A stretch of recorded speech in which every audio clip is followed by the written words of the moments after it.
What's good, everybody? Y'all know who it is. Y'all know what it is. Buckeye Sports Talk with B. Moses. Back at you once again. As always, I want to thank the good people over at Buckeye Scoop for the collaboration.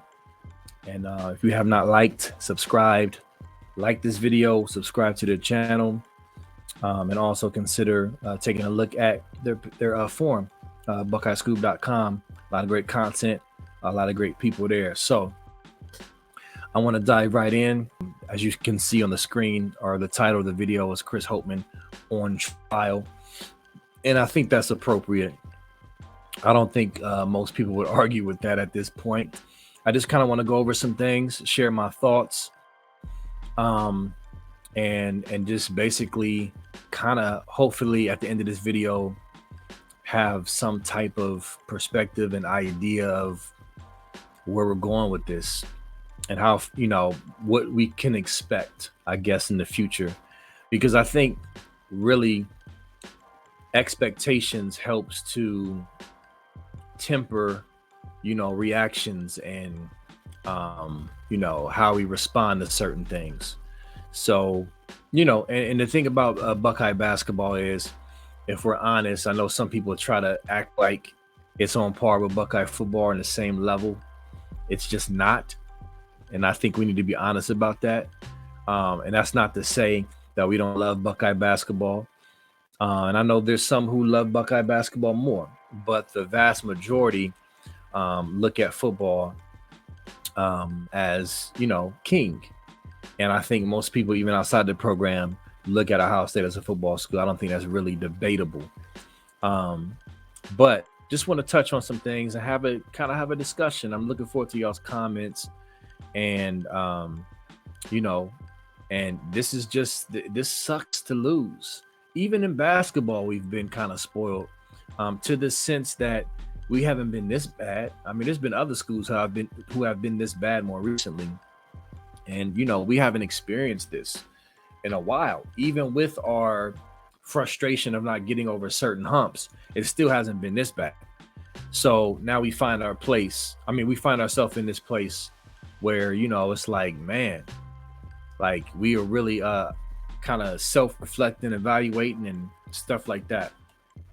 So with that said, wanted to just go over some basic things about Chris Holtman and just kind of walk through, my thinking process about this and just kind of maybe hash this out together, man, because I still got a lot of questions in my head as well. So out the gate, let's just touch on this. So Chris Holtman, all right. So he's been here since 2018, and ever since then he's won 20 games, at least 20 games, and has made the tournament every year.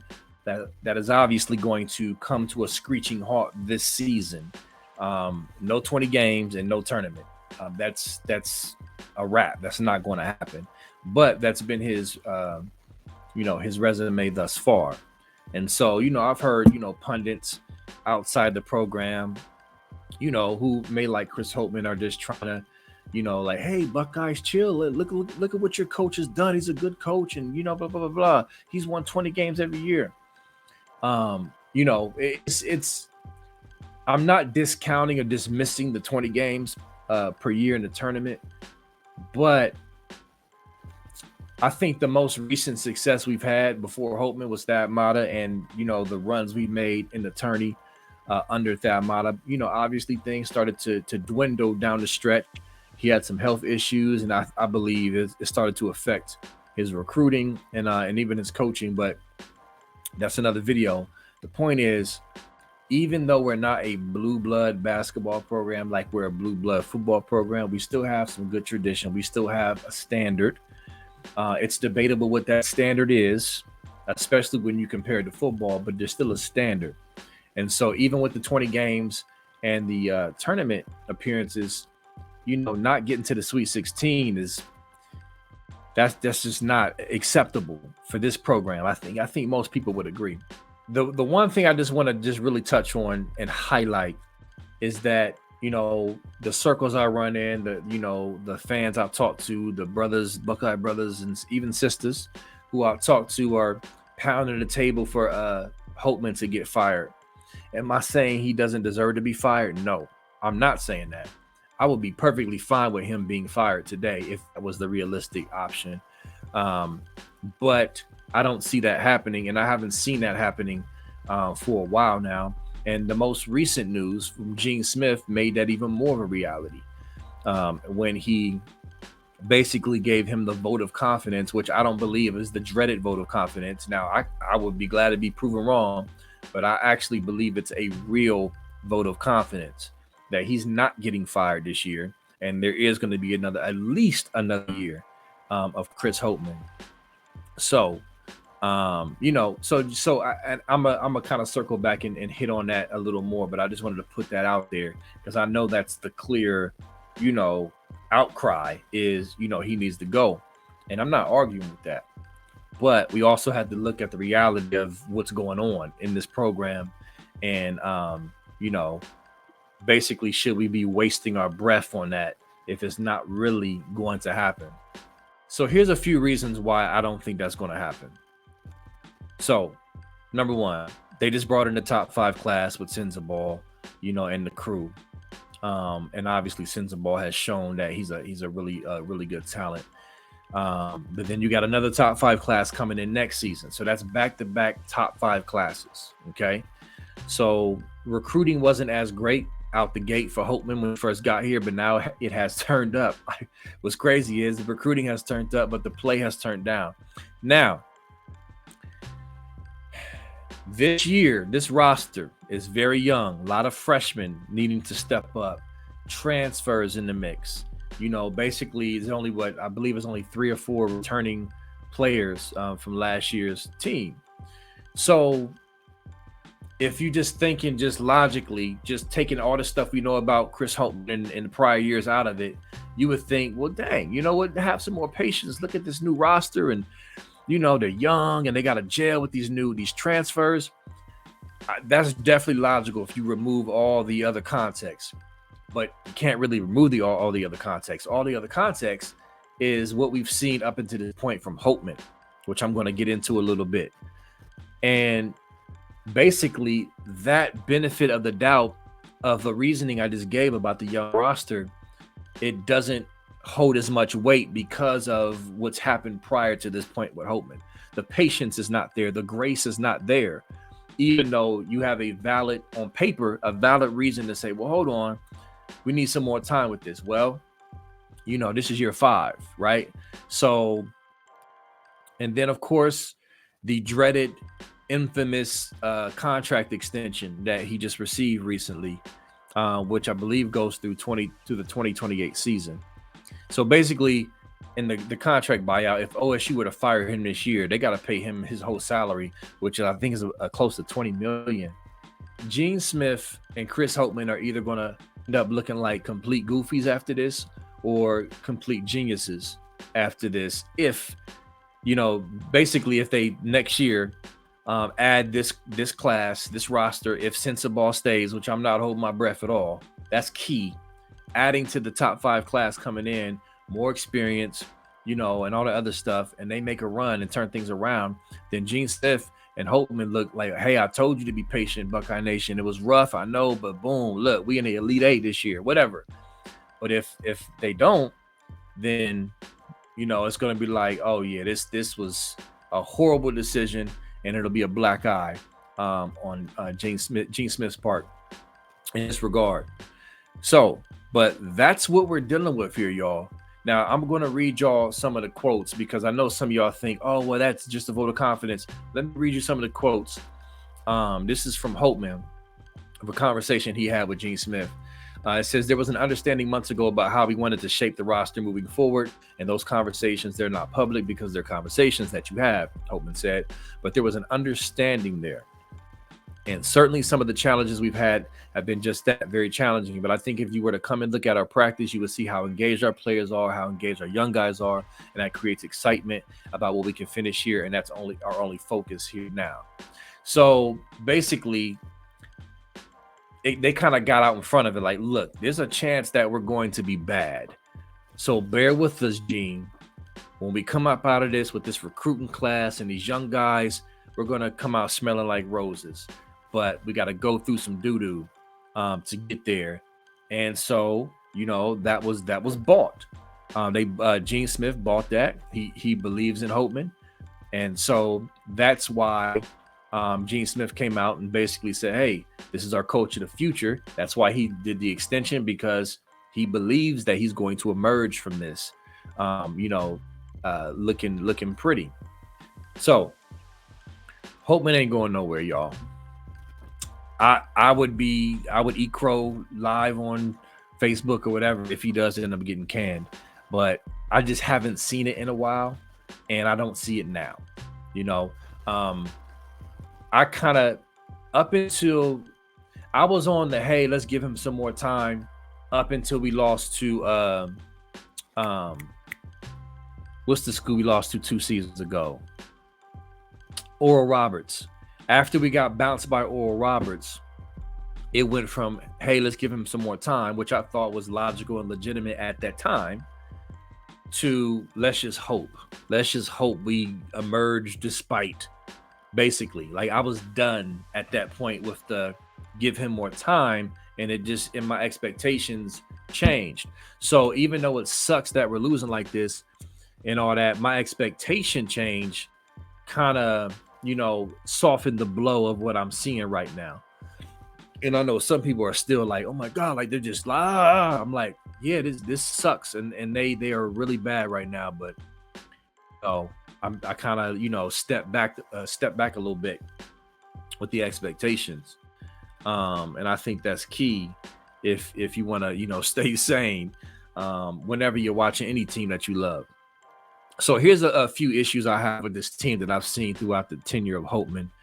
And, as a former basketball player myself, I mean, just listen, I'm not saying I was Kobe. I was pretty good, but I'm a student of the game. I know the game, and I believe in basketball IQ and, and understanding and knowing how to play the game. So these are a few things that I've seen consistently with this program that really, really bother me. So, number one, I've consistently seen just basic ball movement issues with the offense. It just seems like it's always a consistent issue. Even if we'll flash good ball movement at times, it'll rear its ugly head, at the worst time. And I just don't see any adjustments consistently with Holtman to deal with that.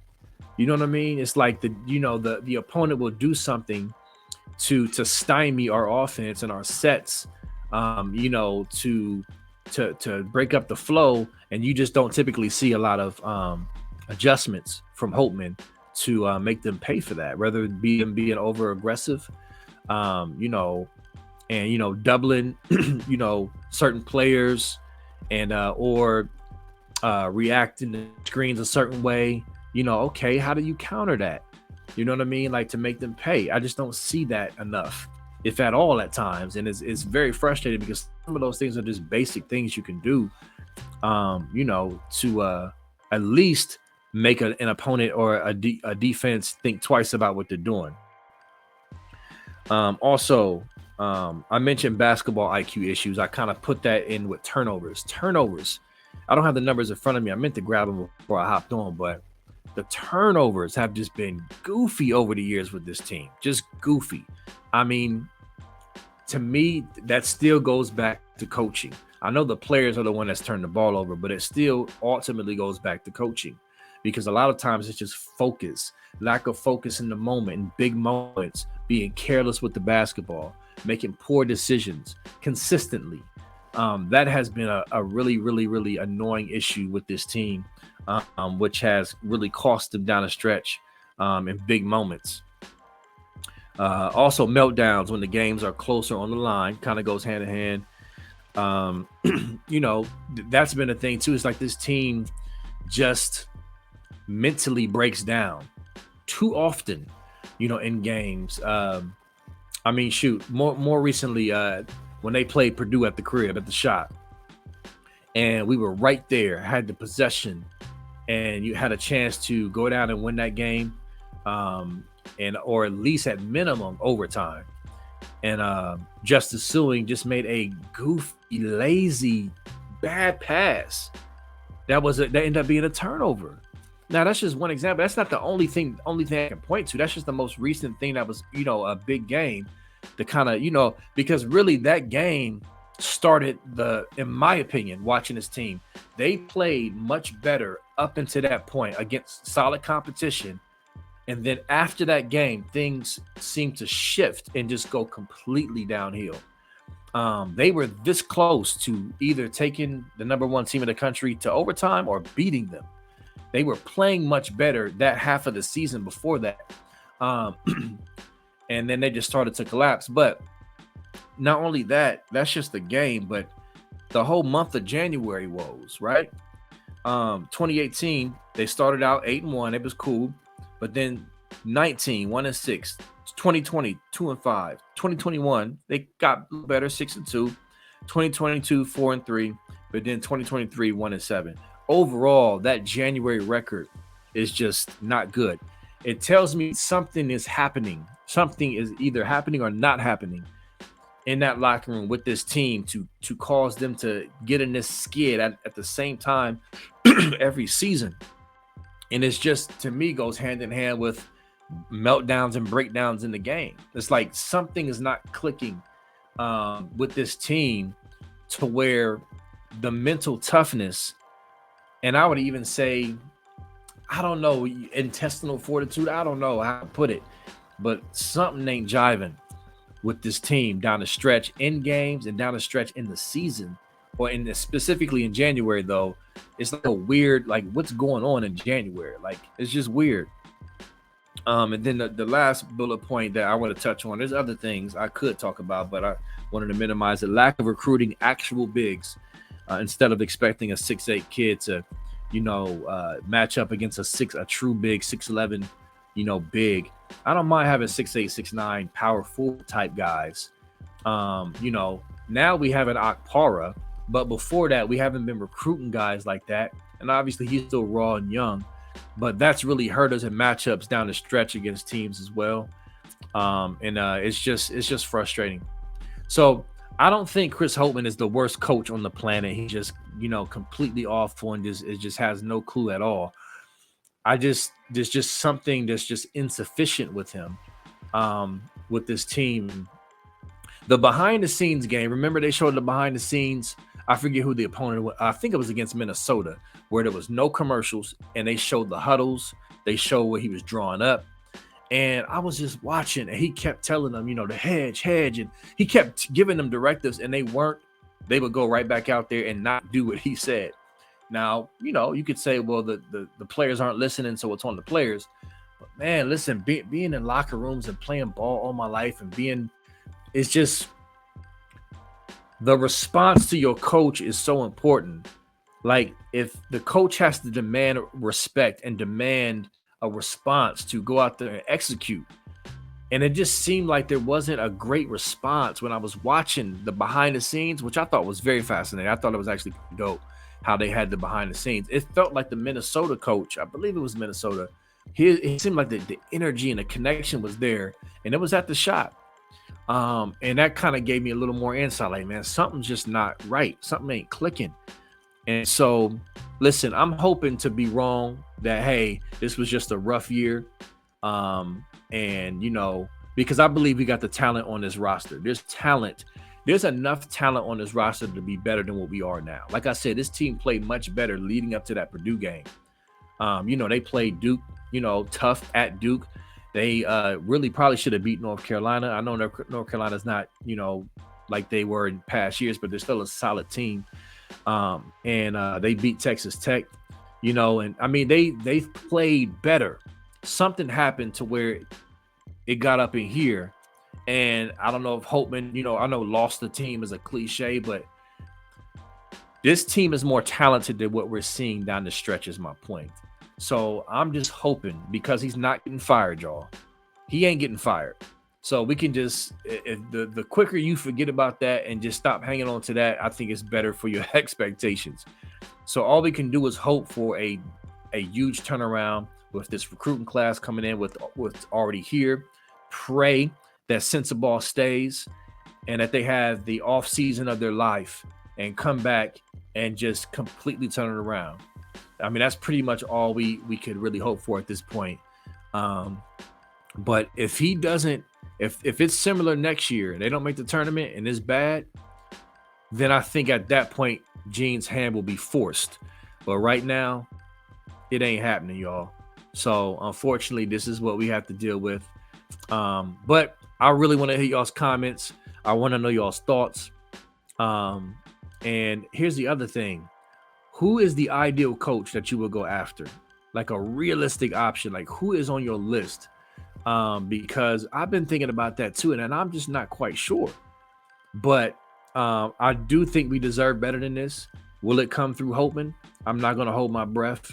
If it doesn't, which I don't expect to at this point, then who would that be? Who is the next man to step up and take our program to the next level? All right. Let me know what y'all think in the comments. I appreciate y'all. And make sure you follow my Facebook page, Buckeye Sports Talk with B. Moses. On Facebook, Instagram, Twitter is BMoses30. And I appreciate y'all. All right. Go Bucks regardless. I'm a fan regardless. I'm going to keep watching. I'm a fan, win or lose. But it's definitely been tough. And I know that. So I wanted to holler at y'all. Peace.